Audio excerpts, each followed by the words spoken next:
Be mindful. One of the main risks that you'll see online, and probably all of you have seen, is that there's scams out there. What are the challenges for international real estate? A lot, a ton of them. So I don't know if so many that we couldn't fit it in this slide, but these are just some of them.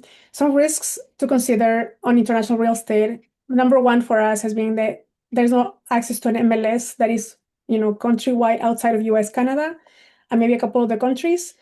And that prevents us from providing the data to the client for comparables and also so they understand what they're buying and if it's a good deal. How do you know it's a good deal? Well, you have to trust your agent locally. And sometimes if you don't know them, how do you know what you're buying is a good deal? So lack of technology, misunderstanding culturally, sometimes language barriers. Be mindful.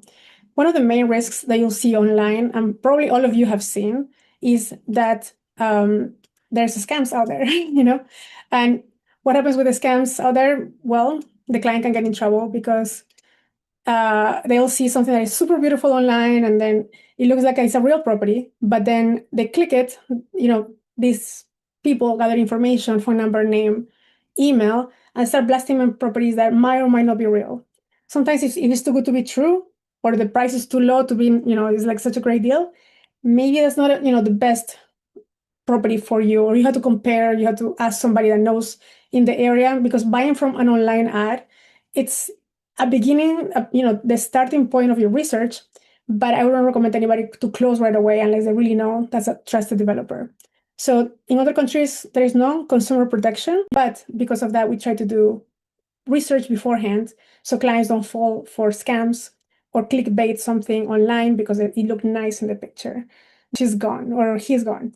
So happens every single day. So we want to make sure buyers and clients don't fall into this, because then the bad reputation ends on the country. It's like, well, Mexico is not a good place because I got scammed, or Dominican Republic is not a good place because they ripped me off. So it's not the country's fault; it's the process. So it's super important that we keep that in mind.